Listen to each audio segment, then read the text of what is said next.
이 세상을 살아가는 동안에 참 수많은 사람들이 어리석은 삶을 살아가면서 잠언 9장 17절 말씀처럼 달려갑니다. 도둑질한 물이 달고 몰래 먹는 떡이 맛이 있다 하는도다. 이렇게 죄의 길로 달려갑니다. 도둑질한 물이 달고 몰래 먹는 떡이 맛있다. 한마디로 죄의 길, 악한 길을 걸어가면서 쾌락을 느끼고 삶의 행복을 느끼는 그런 사람들이죠. 비록 좀 길이 척박한 것 같을지라도 주님의 말씀을 따라 걸어가는 그 길이 바로 행복한 길이다, 이렇게 여기는 것이 아니라 말씀을 떠나서 걸어가는 길에서 기쁨을 얻고 죄를 누리면서 행복하다고 하는 이런 사람들의 모습, 참 어리석은 사람들이 세상에 참 많습니다. 오늘 본문에 아합과 같은 사람입니다. 살인과 강도의 행동을 하고 남의 땅을 차지하러 가면서 달게 여기고 맛이 있다고 여기는 이런 악한 삶의 모습이죠. 여러분, 하나님께서 애굽의 노예로 있던 그 이스라엘 백성들을 건져내시고 그들을 향해서 야, 이제 내가 애굽의 노예의 자리에서 해방시켜 주었으니까 이제부터는 너희들 알아서 살아라, 이렇게 하나님 말씀하시고 이스라엘 백성들을 방치하신 것이 아닙니다. 시편 78편을 조금 오늘 말씀 처음에 좀 살펴보려고 하는데요, 시편 78편 52절 53절 말씀을 보면 하나님께서 그가 자기 백성은 양같이 인도하여 내시고 광야에서 양떼같이 지도하셨도다. 그들을 안전히 인도하시니 그들은 두려움이 없었으나 그들의 원수는 바다에 빠졌도다. 이렇게 설명을 해주고 있습니다. 시편 기자가 과거에 이스라엘 백성들을 애굽에서 건져내시고 그들을 인도하시던 그 모습에 대해서 하나님께서 자기 백성을 양같이 인도내셨다, 양처럼 인도해내셨다, 광야에서 양떼같이 지도해 주셨다, 이끌어내시고 계속해서 인도하시는 그 하나님의 사랑의 일하심을 고백을 했습니다. 그렇게 이스라엘 백성들을 이끌어내시고 이동할 때만 도우신 것이 아니라 계속해서 시편 78편 54절 55절을 보면요, 그들을 그의 성소의 영역 곧 그의 오른손으로 만드신 산으로 인도하시고 또 나라를 그들의 앞에서 쫓아내시며 줄을 쳐서 그들의 소유를 분배하시고 이스라엘의 지파들이 그들의 장막에 살게 하셨도다. 이런 설명을 합니다.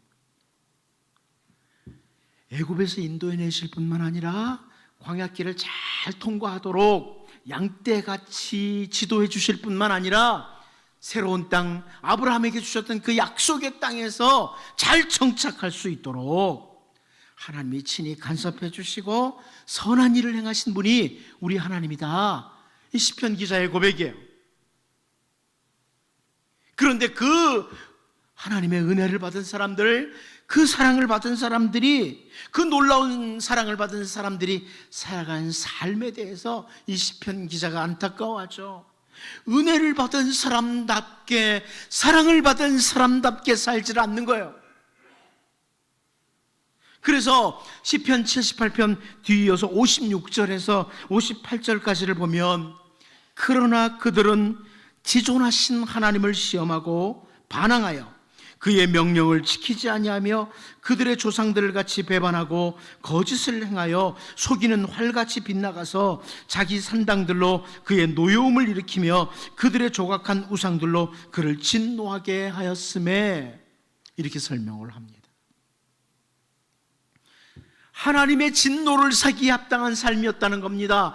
하나님의 은혜와 하나님의 사랑을 받고 애굽 땅 노예로 있던 자리에서 건져내 주시고 광야길을 지도해 주시고 약속의 땅에, 아름다운 땅에 정착할 수 있도록 하나님이 친히 일하시고 도와주셨던 사랑의 일하심이 있었는데, 이 백성들이 살아간 삶은 시험하고 반항하고 명령을 지키지 아니하고 배반하고 거짓을 행하고 하나님의 진노를 받을 만한 이런 삶을 살았다는 거죠.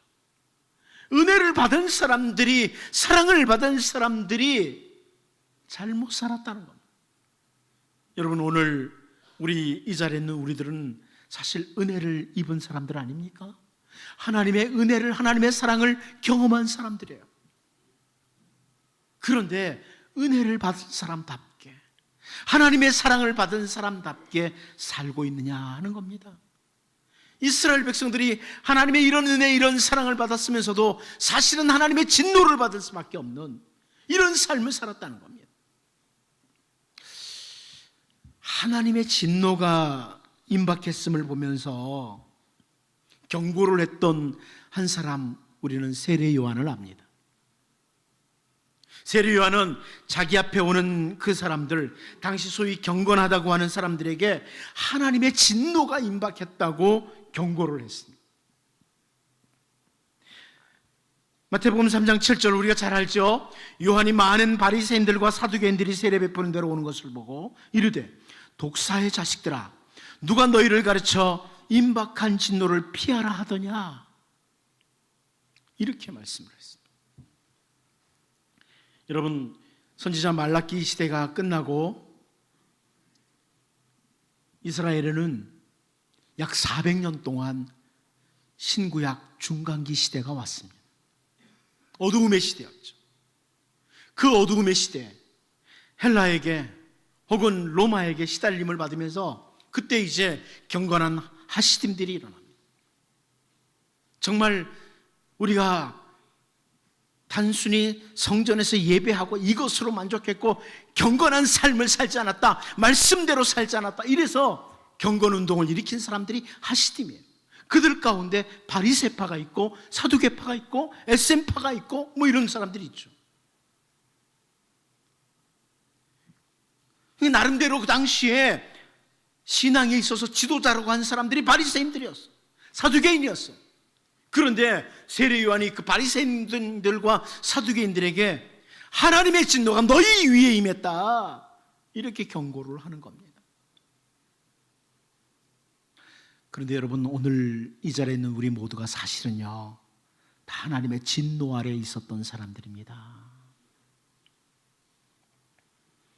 그런데 우리 주 예수님께서 이 땅에 오셔서 정말 진노받기에 합당한 죄를 지은 우리들, 죄인들인 우리들을 대신해서 그 모든 죄를 짊어지시고 저 갈보리 언덕 십자가에서 하나님의 진노를 받으신 겁니다. 우리 대신 진노를 받으신 거죠. 죄에 대한 진노를 받으셨습니다. 그리고 우리는 그 은혜로 죄사함과 구원받은 백성이 되었습니다. 오늘 본문 말씀을 살펴보면서요, 하나님이 은혜로 왕의 자리에 주셨던 아합이, 그 아합의 가정에 하나님의 진노가 임하는, 선지자 엘리야를 통해서 선포되는 하나님의 진노가 임했다는 이 말씀을 보면서 우리는 은혜 받은 사람들, 사랑받은 사람들로서 은혜 받은 자, 사랑받은 자답게 살고 있는지, 아니면 정말 우리도 은혜를 받고 사랑을 받았음에도 불구하고 하나님의 진노를 받기에 합당한 이런 삶을 살고 있는지, 단순히 아합을 향해, 이세벨을 향해 손가락질하고 끝내는 게 아니라 우리 자신을 좀 정직하게 돌아보고 하나님 앞에 기도하는 이런 주의 백성들로 설 수 있기를 원합니다. 첫 번째로 우리는 오늘 본문에서 오늘 우리의 삶은 어떤 삶이냐, 우리가 살아가는 오늘 우리의 삶은 하나님의 심판대 앞에서 평가되는 삶이다, 이것을 보게 됩니다. 여러분, 오늘 우리가 살아가는 하루하루의 삶은 하나님의 심판대 앞에서 평가되는 삶. 오늘 본문 23절, 24절을 같이 한번 읽어보도록 하겠습니다. 같이 봅니다. 시작. 이세벨에게 대하여도 여호와께서 말씀하여 이르시되 개들이 이스라엘 성읍 곁에서 이세벨을 먹을지라. 아합에게 속한 자로서 성읍에서 죽은 자는 개들이 먹고 들에서 죽은 자는 공중의 새가 먹으리라고 하셨느니라 하니. 아합이 왕의 자리에 앉아서 혹은 이세벨이 왕후의 자리에 앉아서 우상 숭배하는 일과 경건한 사람 나봇의 땅을 차지하기 위해서 그를 죽이는 일들을 서슴지 않고 행했습니다. 그러면서 오늘 행복하면 된다고, 오늘 내가 만족하면 된다고 그렇게 달려가는 거죠. 그런데 오늘 본문에서 그런 사람들이, 아합과 이세벨이 하나님의 심판대 앞에 서는 것을 성경은 기록하고 있습니다. 왜 이런 말씀을 기록할까요? 왕이라고, 왕후라고 내 마음대로 살아도 되는 것이 아니고, 오늘 우리에게 주어진 삶의 자리, 우리의 삶, 훗날 하나님의 심판대 앞에 선다는 겁니다. 개들이 이세벨을 먹고 아합에게 속한 자들이 개와 새들의 먹이가 되는 무서운 심판이 있다고 성경은 선포하고 있는 거예요. 여러분, 전도서 기자인 솔로몬은 아주 분명하게 우리에게 설명을 해줍니다. 여러분 잘 아는 말씀이죠. 전도서 11장 9절. 청년이여, 내 어린 때를 즐거워하며 내 청년의 날들을 마음에 기뻐하여 마음에 원하는 길들과 내 눈이 보는 대로 행하라. 그러나 하나님이 이 모든 일로 말미암아 너를 심판하실 줄 알라. 네 마음이 기뻐하는 대로, 하나님이 기뻐하시고 하나님께서 원하시는 그런 길이 아니라 타락한 인간의 마음, 사단의 유혹을 받아서 올바로 바라보지 못하는 그 인간의 눈을 가지고 하고 싶은 대로 한번 해봐라. 그러나 결국에는 하나님의 심판이 있는 줄 알아라. 전도서 기자인 솔로몬의 경고입니다. 여러분, 하나님께서 우리에게 오늘 은혜로 살도록 하셨습니다. 인도해 주시고 붙들어 주시면서 살도록 하십니다. 그런데요, 오늘 하나님이 원하시는 그 길이 아니라 내 마음대로 살았다가 훗날 심판하시는 날이 있다는 겁니다. 솔로몬의 경우, 로마서 2장 6절에서 8절 말씀을 보면 하나님께서 각 사람에게 그 행한 대로 보응하시되 참고 선을 행하여 영광과 존귀와 썩지 아니함을 구하는 자에게는 영생으로 하시고 오직 당을 지어 진리를 따르지 아니하고 불의를 따르는 자에게는 진노와 분노로 하시리라. 이렇게 로마서에서, 신약 성경에서도 말씀하고 있습니다. 오늘 우리들의 삶은요, 하나님의 심판대 앞에서 평가되는 삶입니다. 영원한 생명과 하나님과 함께하는 귀한 생명의 자리에 들어갈 사람도 있겠지만 진노와 분노가 임할 사람도 있다는 겁니다. 그러므로 바울 사도는 고린도후서 5장 9절에서 10절을 통해 이렇게 고백을 합니다. 그런즉 우리는 몸으로 있든지 떠나든지 주를 기쁘시게 하는 자가 되기를 힘쓰노라. 이는 우리가 다 반드시 그리스도의 심판대 앞에 나타나게 되어 각각 선악간에 그 몸으로 행한 것을 따라 받으려 함이라. 바울은 먼저 자기 자신이 추구하는 삶을 말해요. 내가 몸으로 있든지 떠나든지, 다시 말해서 내가 살든지 죽든지 나는 주를 기쁘시게 하는 자가 되기를 힘쓰겠다. 단순히 내 눈이 기뻐하는 대로, 내 타락한 마음이 기뻐하는 대로 그냥 걸어가는 것이 아니라 내가 주를 기뻐하는 자가 되도록 힘쓰겠다. 왜냐하면 우리가 다 반드시 그리스도의 심판대 앞에 나타나게 된다. 여러분, 우리에게 좋은 자리, 좋은 삶, 가정 다 주셨어요. 그런데요, 잘 살아야 됩니다. 잘 사셔야 됩니다. 제가 지난번에도 말씀드렸죠. 잘 사는 것은 돈 많은 게 잘 사는 게 아니에요. 사람들이 착각해요. 그 사람 잘 살아. 그건 돈 많은 걸 가지고 얘기하는데 아니에요. 말씀을 따라 잘 사셔야 됩니다. 그러면 훗날 그리스도의 심판대 앞에서 우리는 칭찬과 영광을 받게 될 거예요. 이 세상의 삶은 잠깐입니다. 이곳에 있는 젊은 사람들 뭐 잠깐이 아직도 잔뜩 남았는데 그런 분들은요, 이곳에서 좀 연세 높으신 분들 오늘 꼭 만나고 가세요. 사는 게 지루했죠? 아니요, 잠깐이에요. 금방 지나갑니다. 순식간에 지나갑니다. 그러나 주님 앞에서의 삶은 영원합니다. 우리가 언제나 놓치지 말아야 될 건 뭐냐면 오늘 주어진 하루하루 주님의 심판대 앞에 설 날이 있다. 제가 이 말씀을 준비하면서 여러분을 위해서 그렇게 기도했습니다. 하나님, 이번 주일날 이 말씀을 듣는 성도들, 이들의 모든 삶이 주를 기쁘시게 하는 삶이 되어서 훗날 우리 주님 만날 때 애썼다, 수고했다, 정말 잘 살려고 네가 노력했구나, 우리 주님이 안아주시는 이런 사람들이 될 수 있기를 원합니다. 두 번째는요, 오늘 우리의 삶에 대해서 본문이 보여주는 것은 진리를 사는 삶이 있고 진리를 파는 삶이 있다는 겁니다. 진리를 사는 삶이 있고 진리를 파는 삶이 있다. 오늘 본문 25절을 같이 한번 읽어보도록 하겠습니다. 시작. 예로부터 아합과 같이 그 자신을 팔아 여호와 앞에서 악을 행한 자가 없음은 그를 그의 아내 이세벨이 충동하였습니다. 자, 여기 아합에 대해서 열왕기 기자가요, 그 자신을 팔아 여호와 앞에 악을 행한 자라고 설명을 합니다. 그 자신을 팔아서 여호와 앞에 악을 행한 자다.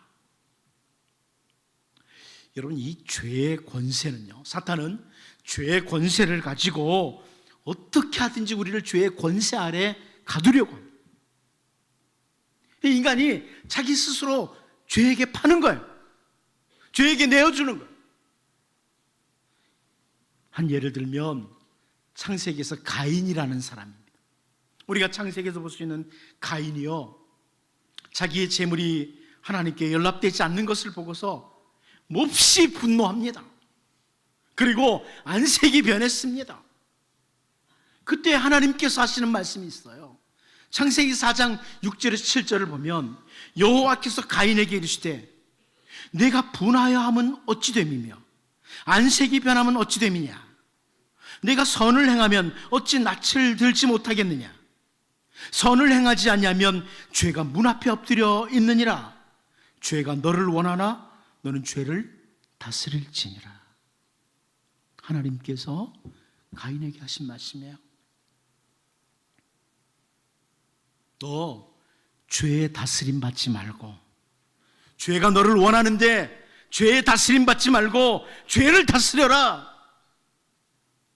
그랬는데 가인은요, 죄의 권세 아래에 굴복을 하고 동생 아벨을 죽입니다. 우리에게도 죄가 우리를 원해요. 죄가 우리에게 내게로 오라고, 내 밑에 오라고, 그러면 행복할 거라고, 정말 좋을 거라고 죄가 우리에게 요청을 해요. 그런데 죄의 권세에 굴복하면요, 우리는 진리를 파는 자가 됩니다. 잠언 23장 23절 말씀을 보면 진리를 사되 팔지는 말며 지혜와 훈계와 명철도 그리할지니라, 이렇게 권면하고 있습니다. 진리를 산다, 진리를 판다, 이런 말씀이 나와요. 그러면 진리를 판다는 게 뭐냐? 진리를 판다는 것은 악에게 몰두되어서, 죄에 몰두되어서 자신을 죄의 권세에게 내어주는 모습, 이게 진리를 파는 모습입니다. 가인과 오늘 본문의 아합이 그러는 거예요. 죄가 원하는데 죄의 권세 아래 들어가는 거예요. 죄에 몰두되어서, 악에게 몰두되어서 진리를 팔아버리는 거예요. 살아야 될 삶을 팔아버리는 거예요. 이 진리를 파는 거죠. 죄를 다스리라는 진리의 말씀을 듣고도 가인은 악에 몰두되었어요. 그래서 자기 자신을 죄의 권세 아래 내어준 거죠. 아합도 마찬가지. 오늘 본문에 악에 몰두되어서 진리를 팔아버리는, 죄의 권세 아래 복종하는 자, 이렇게 되고 만 겁니다. 여러분, 이게 가인이나 아합의 이야기가 아니에요. 오늘 우리에게도 죄가 원해요. 이렇게 살아봐, 행복할 거야. 원해요, 죄가. 진리를 파는 자입니다. 그런데 죄의 권세에게 자신을 내어주는 삶, 진리를 팔아버리는 이런 삶을 살아가는 사람들이 참 많은 세상이지만, 신실한 주의 종들은 늘 진리를 추구하는, 진리를 사는 삶을 살았다. 진리를 사고 있었다. 에스라의 경우가 대표적이죠. 우리가 잘 알고 있는 에스라 7장 10절에서요, 에스라가 여호와의 율법을 연구하여 준행하며 율례와 규례를 이스라엘에게 가르치기로 결심하였었더라. 포로의 땅에서 혹은 주님이 허락하신 약속의 땅에서도 진리를 추구하는, 진리를 사는 삶을 살았다. 하나님의 말씀을 연구하고 내가 지키고, 또 이 하나님의 말씀을 이스라엘 백성들에게 가르치기로 결심을 했다. 진리를 사는 삶이다. 여러분, 요즘 이번 달에는 쉐마 낭독을 하고 있죠. 우리가 말씀을 지켜야 돼요. 그리고 자녀들에게 가르치기로 결심하셔야 돼요. 다음 세대에 가르치기로 결심하셔야 돼요. 이게 진리를 사는 삶이에요. 시편 1편 2절에서요, 오직 여호와의 율법을 즐거워하여 그의 율법을 주야로 묵상하는도다, 이렇게 다윗이 고백을 했는데, 이렇게 정말 복이 있는 사람 삶이 뭐냐? 진리를 사는 삶을 살아가는 삶.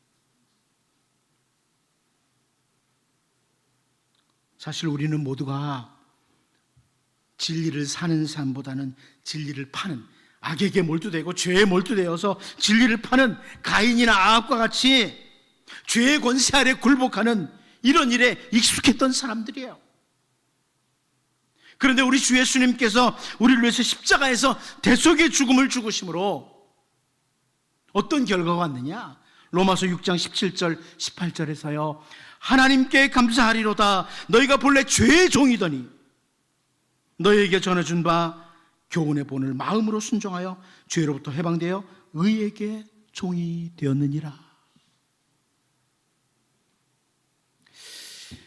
더 이상 여러분, 우리가 죄의 종, 악에게 몰두되어서 진리를 파는 자의 삶이 아니라 우리에게 전해준 그 교훈의 본을 마음으로 순종하는, 진리를 사는 자의 삶, 예수님으로 말미암아 이걸 살 수 있게 됐다는 거예요. 이런 삶을 살 수 있게 됐다. 뿐만 아니라 예수님께서는 우리의 약함을 아시고 우리들에게 진리의 영, 성령님을 보내주셨어요. 성령을 진리의 영이라고 합니다. 우리를 진리의 길로 인도하시는 분이라는 거죠. 오늘 본문에서 악에게 몰두되어서 죄의 권세 아래 굴복하는 아합의 모습이 우리의 모습이 되지 않기를 원합니다. 진리를 파는 자. 이제 언제나 삶의 순간순간 진리의 성령님의 인도하심을 따라서 진리를 사는 자, 진리의 말씀을 마음으로 순종하는 의의 종으로 진리를 사는 자들로 우리 모두가 살 수 있기를 원합니다. 마지막 한 가지 더 보겠습니다. 가까이에 유혹자가 있는 삶입니다. 우리의 가까이에 언제나 유혹자가 있다. 오늘 우리의 삶은요, 가까이에 유혹자가 있다는 겁니다. 우리 본문 25절 26절을 같이 한번 읽어보겠습니다. 시작. 예로부터 아합과 같이 그 자신을 팔아 여호와 앞에서 악을 행한 자가 없음은 그를 그의 아내 이세벨이 충동하였습니다. 그가 여호와께서 이스라엘 자손 앞에서 쫓아내신 아모리 사람의 모든 행함같이 우상에게 복종하여 심히 가증하게 행하였더라.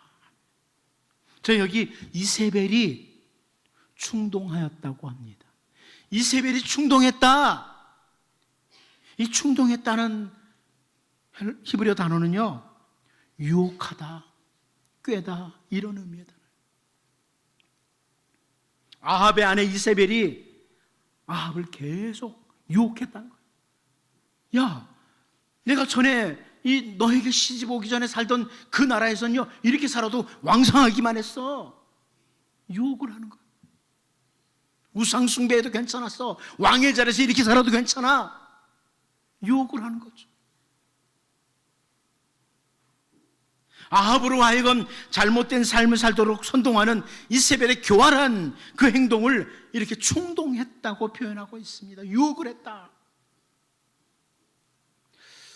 우리가 잘 아는 말씀 중에 잠언 22장 14절을 보면요, 음녀의 입은 깊은 함정이라. 여호와의 노를 당한 자는 거기 빠지리라. 이렇게 설명을 합니다.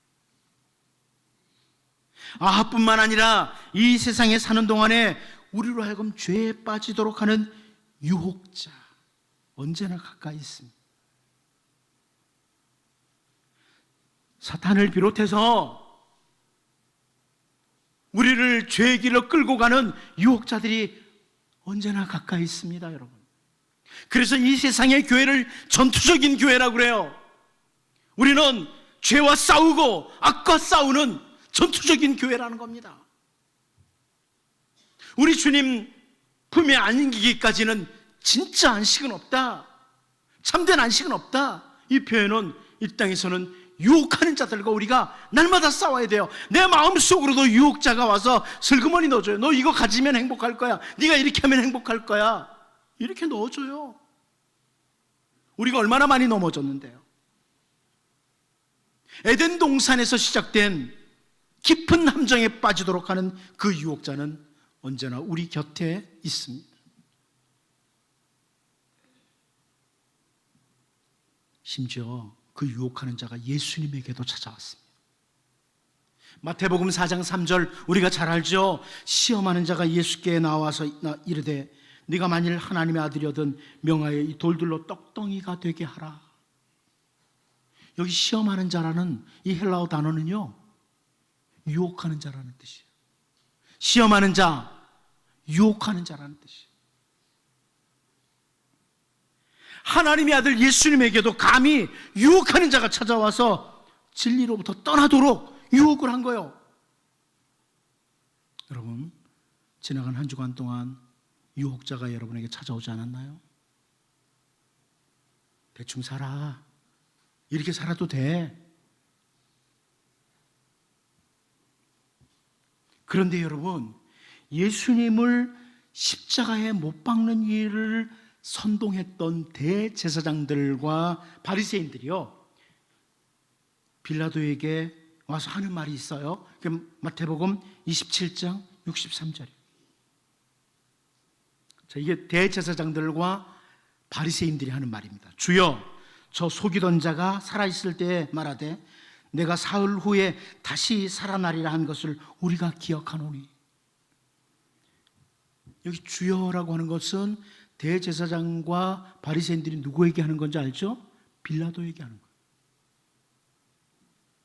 빌라도에게 주여, 물론 당시 로마가 통치하던 그 시대에 로마의 시저나 혹은 총독들이나 이런 사람들에게 좀 높은 사람들에게 주여라는 호칭을 쓰긴 썼어요.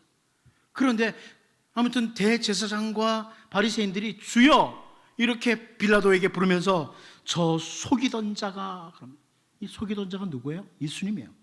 근데 이 속이던 자라는 이 뜻은 뭐냐면 기만자다, 유혹하는 자다, 이런 의미예요. 헬라어 단어. 저 유혹하던 자가, 유혹하는 자가, 이렇게 말하는 거예요. 예수님이 유혹하는 자라는 거예요. 진리의 길로 이끄시는 아니, 그 진리이신 예수님을 가리켜서 당시에 지도자들이 유혹하는 자라고 어리석은 판단을 한 거예요.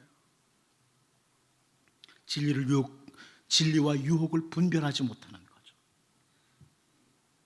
여러분, 예수님께서 마지막 때에 나타날 현상에 대해서 설명하면서 마태복음 24장 24절에서 거짓 그리스도들과 거짓 선지자들이 일어나 큰 표적과 기사를 보여 할 수만 있으면 택하신 자들도 미혹하리라. 정말 주님이 안타까운 마음으로 말씀하시는 거죠. 삼가 조심해라. 야, 거짓 선지자들이 나타나서 너희 할 수만 있으면 유혹한다. 오늘 우리들에게 우리의 모든 삶을 삼가 주의하라고 하시는 거예요. 여러분, 우리 곁에 언제나 유혹자가 있어요. 사탄이 그렇게 하고 때로는 사람을 통해서 그렇게 하고요. 아합 곁에 이세벨처럼 그렇게 한다는 거죠. 눈에 보이는 실체만 유혹자가 아니에요. 어느 날 내 마음속에 사단이 은근히 넣어주게 돼요. 유혹뿐만 아니라, 이 사람을 통한 유혹뿐만 아니라 물질이나 권세나 명예나 다양한 것들을 우리에게 보여주면서 이것만 가지면 행복할 거야, 그렇게 유혹을 하는 거죠. 우리 주님께서 우리에게 기도를 가르쳐 주셨습니다. 너희 이렇게 기도해라. 가르쳐 준 기도 가운데 마태복음 6장 13절을 우리가 잘 알죠. 우리를 시험에 들게 하지 마시옵고 다만 악에서 구하옵시옵소서. 우리를 시험에 들게, 유혹에 빠지지 말게 하옵소서. 기도하라는 거예요. 하나님, 우리 곁에 계속해서 유혹이 찾아옵니다. 내가 약하고 부패한 나에게 자꾸만 유혹이 찾아옵니다. 정말 잘 살고 싶은데, 똑바로 살고 싶은데 유혹이 찾아옵니다. 우리를 유혹에 들게 하지 마시옵소서. 도와주옵소서. 오늘 본문에서 아합으로 하여금 죄에 빠지도록 유혹을 했던 이세벨, 그 이세벨의 충동에 빠진 아합을 보면서 여러분, 방심하면 안 됩니다. 이 세상 사는 동안에는 유혹하는 자가 가까이 있다. 목사에게도 찾아와요. 여러분이 안 찾아오나요? 이 유혹자를 기억하고 주님 도와주옵소서 기도하시고요, 늘 깨어 기도하고 성령님의 인도하심을 따라서 순간순간 걸어갈 수 있도록, 유혹에 빠지지 않고 진리의 길을 걸어갈 수 있도록 기도하면서 승리하는 이런 주의 백성들이 될 수 있기를 바랍니다. 기도하겠습니다. 하나님 아버지, 훗날 우리가 주님의 심판대 앞에 설 것을 기억하게 하여 주옵소서. 하루하루 살아가는 삶, 우리의 생각, 우리의 언어, 우리의 행동, 주를 기쁘시게 하는 이런 삶으로 살 수 있도록 도와주시고, 악에게 몰두되어서 죄의 권세 아래 굴복되는 자가 아니라, 진리를 파는 자가 아니라 언제나 진리의 성령님의 인도하심을 받아 진리를 사는 자, 진리를 추구하는 자들을 되게 하여 주옵소서. 수많은 유혹이 우리의 삶에 있는데 전투적인 자세로 늘 깨어 기도함으로, 말씀으로 무장함으로 유혹에 빠지지 않고 진리 가운데 똑바로 서서 걸어갈 수 있도록 주님 인도하여 주옵소서. 예수님의 이름으로 기도하옵나이다. 아멘.